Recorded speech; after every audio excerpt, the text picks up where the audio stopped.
Campbell, your host.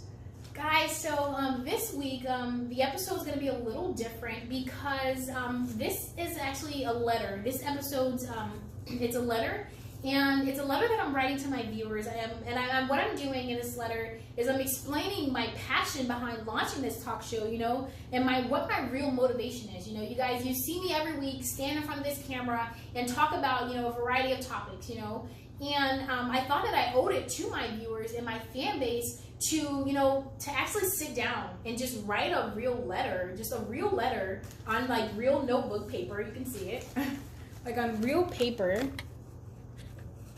with a real pen and pencil. Just a letter that explains, why am I doing this? Why am I taking the time to do this? And I think that by the end of this show, you hopefully will have a little bit more, a little more respect for what I'm doing.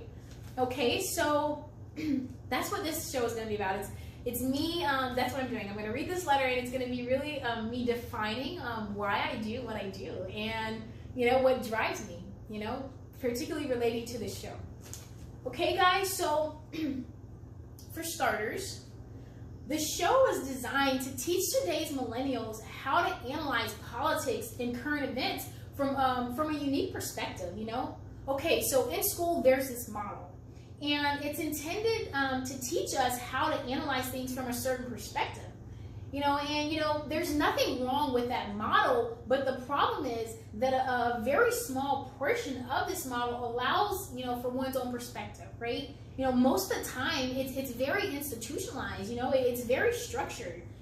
Now, the show's also supposed to help teach millennials how to navigate their way through a fast-paced society. And a lot of the things I cover on this show are things that you don't really hear a lot about in the media. That's because the media only covers topics that are sensational. They're in the business of sensationalizing. But those aren't necessarily the things that we as millennials should be investing our time in, because they aren't equipping us for the real world or helping us to be more well-rounded. They're not really helping us. And so my objective is to reel millennials in by kind of forcing them to pay attention to important topics and current events. Not just the things that I think matter, but the things I know are not being covered, in classrooms, right? And the things that I know no one's talking about in their circles.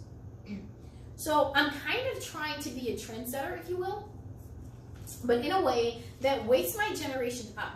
And it makes us realize that if we don't wake up, we're gonna let all this time pass by and not really pay attention to the things that matter. Just check your social media timeline. There's not a whole lot going on. Let's just be honest. And if you scroll through your timeline, it's a lot of selfies, guys. It's a lot of IG posts that say, look at us, this is what we're doing. But it's like, are we as a generation really woke? Are we really woke? Because to me, to be woke is to know what's going on, to be hip to it, and to not be so concerned, at least some of what's going on. There's no way for everyone to know everything that's going on, my God. But to know some of what's going on, and to not be so concerned with how we look, but what we care about and what we're passionate about and what drives us, okay? And I think that if you're in your 20s, life is more than just about going to apply for a job. Those things are great, and I've done a lot of that. I'm sure you guys have done a lot of that. Please do that. But it's more than about just getting a paycheck, because it's about kind of knowing what's going on and loving what you do and being happy about what you're doing, and taking that in, guys. It's about appreciating all of those things, okay? So the idea is to remind my viewers through this letter that politics governs our world, and it's so much more than what we advertise. Like I said, the media, they have a job to do, and I get it. I totally get it. But unfortunately, most people, what they care about is drama. It's gossip, and like who has on what the Kardashians are doing, but unfortunately, guys, I hate to break it to you, politics, is not that. That's not what politics is. It's kind of like grouped into those things, but it's a lot more than what we think it is, And if we had someone that would just reel millennials in to get them to realize that, look, technology is politics. Science and health is politics. The government, the federal government has a hand in almost everything that we do, okay? And it's like, I didn't even realize that when I was in school because I was so consumed, and so worried about getting assignments done and, whether or not how my GPA was and whether or not I was meeting all my graduation requirements, like I'm sure most millennials are who are in school. And I didn't realize how big it was, and that's sad because that's something that I was in school to study, and I couldn't appreciate the full scope of it, Okay, so moving right along, this is why, in addition to politics, our episodes feature topics like technology, education, entertainment, and science and health. So my inspiration for establishing Politics for Real is due in large part to my experience, as well as a deeply rooted fear that matriculated over the course of those 4 years. Guys, the fear that I was focusing too much on the material that my professors wanted me to learn and not necessarily on the information that mattered to me. So I felt that my peers had a similar experience, but for fear of standing out, no one really complains about the curriculum these days.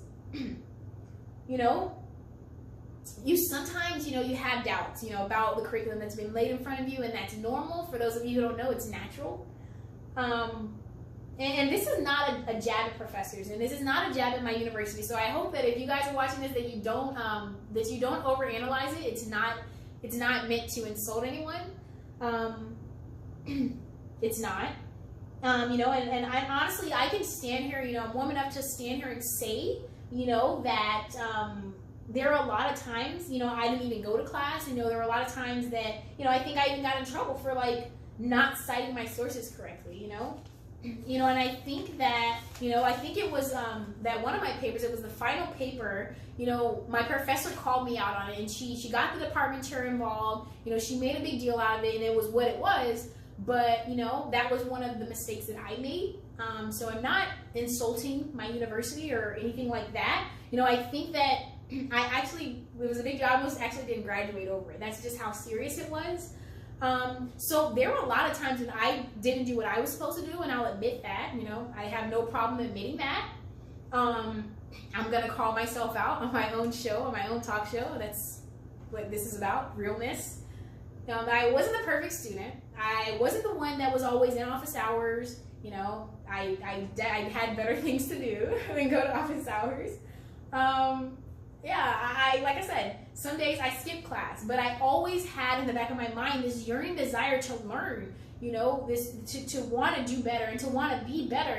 And I think that that's where this idea comes from, this movement, that's where this comes from.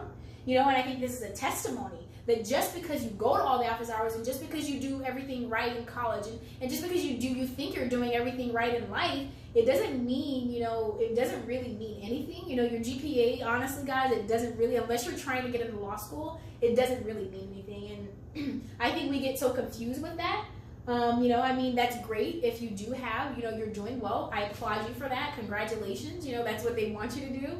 But it's not always those students, it's not always those students that are the innovators, and I think that had I not had the confidence to realize that, this probably had not come from it. Had I just paid attention to what my academic performance was and what the grade book told me, I probably wouldn't have had the confidence, to do this show, because I would have probably thought I wasn't good enough or something. But, luckily for me, I realized that life was a little bit more than that. So, don't ever let anyone tell you, that you can't do something, that you're not good enough, that you're not smart enough, that just because you come from a certain background that you're not able to do something. I personally, I would stand here and say you're more than enough. You're more than enough, and you might be the one person, if no one else, might be you that was called to do something. Okay, so stick with it, whatever you're doing.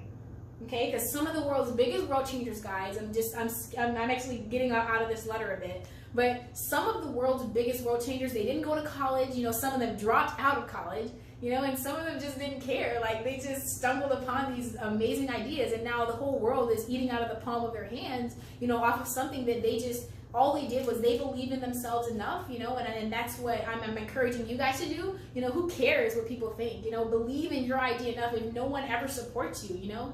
I think it was Tyler Perry, you know, he's very famous for his movies and his plays, you know, and one day you guys, you know, maybe you'll hear about his testimony, but this man, you know, when he was starting out, you know, people told him it was corny, you know, people didn't take the time to watch his material, you know, no one really believed in Mr. Perry, and I mean, to this day, I think he's one of the only African-American, you know, he's very, I don't know his status, but I know he's, you know, very wealthy, you know, and I applaud him for that, because he was someone that didn't care what, you know, people thought he was corny. They thought, you know, his stuff wasn't worth it. But now, I mean, he's the one, you know, that, you know, everyone's running to collaborate with. So it just shows you, you know, guys, believe in what you're doing, okay? Who cares?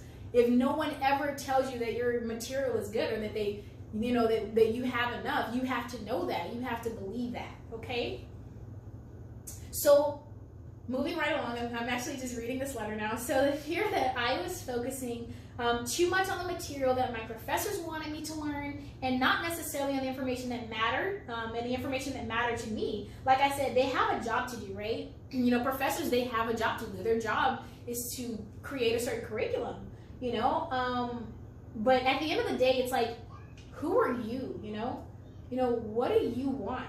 And, you know, when you graduate from college, you know, I get it. Like, I get it. You know, you have to make money, you know, you have to live, you know, but it's like what you do should have a lot to do with who you are and what you want to be, you know. And in school, you're spending a great deal of your time analyzing things that were selected for you, you know, things that were picked for you. And it's like, how much of that do you really care about, you know? Okay. Yeah, like how much of that material do you really care about, you know? You know, for those of you who are working, like, do you really care about what you're doing? And this is not just for college students, you know, for those of you who are on a job, like, do you really care about what you're doing? And it's like, if you're on a job and you're doing something that you don't really care about, then you should find time on the weekends, you know, find time in your spare time to make time for the things that you care about, whether it's art, you know, whether it's music or, you know, something, you know. Life is too short, my God, to be doing something that you don't want to do or to be doing something that you don't care about, you know. For those of you who are in school, guys, I hate to break it to you, but you're spending a great deal of your time analyzing things, you know, writing papers about things that were selected for you, you know, things that someone told you that you were going to do or you wouldn't pass the class. And I mean, that's just, that comes with the territory. But how much of that feeds you? How much of that drives you? Like, at the end of the day, like at the end of the week, for me, I was stressed out personally. I was stressed out. I felt overworked. You know, I was so overwhelmed with the material, you know, that was given to me. It was like, not only did I not even want to go to class, I was like, I don't want to do this anymore. I don't want to be here. You know, I was like, I just want to finish, you know, because it's like, there's so much material, you know, and I do give them that. They try to make it interesting, but I was like, no, like, I was like, what else is there, you know? And so I'm telling you, this was an eye-opener for me. Like, this idea, this show, the foundation for the show, it helped me realize some things, you know, that there's more. There's so much more that we can be focusing on, that we can be talking about, period. There's so much more. And, you know, so, you know, if there's anybody from an institution that's watching this or that's listening to this letter, you know, if your students aren't as engaged, it's probably because you guys need to change the curriculum. You know, I'm just giving you guys a heads up. You should care about how many students are coming to your class and whether they're engaged. So that's just, you know, hopefully there's a professor that'll watch this, and I'm, you know, in a kind way, I'm telling you, you know, they don't really have the guts to tell you. So I will, please check, make sure your curriculum is, you know, it's engaging. So, okay. So, you know, I felt that a lot of my peers felt the same way, but in college, you know, usually in these higher up institutions, you know, it's very competitive. Everyone wants to compete with everyone, you know, people want to go to law school, they want to go to med school, and everyone wants to have the high GPA. You know, they want the professors to like them, you know, they want to be liked, you know, they want to do everything right, you know, they want to go to the office hours, you know, and so it's like, no one's really going to complain and be like, you know, honestly, this is boring. Like, this material is boring. Can we fix it? Can we revise it? You know, like, straight up, you know, that's what needs to be done. You have to, like, if enough people just get together and be like, yo, this material is boring, I think that change would come about. I think when we pay all this money to be in these institutions, we spend all our times on these jobs, and it's like, are you really like, are you enjoying it? Like, do you enjoy it? That's it. Like, is it something that you want to do, like, with your time?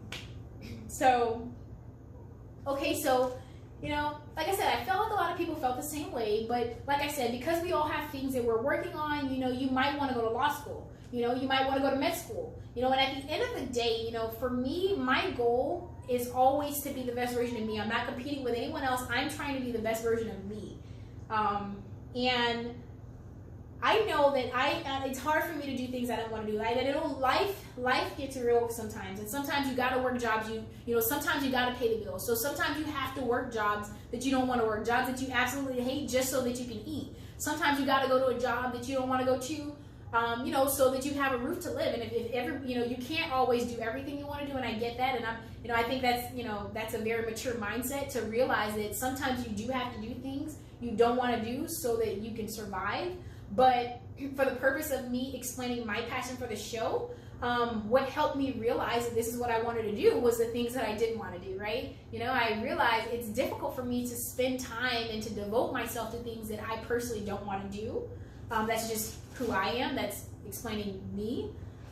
So for example, like after graduation, and like I said, it doesn't make sense. So after graduation in June, I was insecure, like every other college grad, I was unemployed, and I didn't know where I was going to be living, if I was going to be staying in that state, or if I was going to be relocating. I didn't know what was going on, and that was part of it. That was part of that situation, there was so much happening at that time, and, I began to strategize, and I was like, what am I going to do?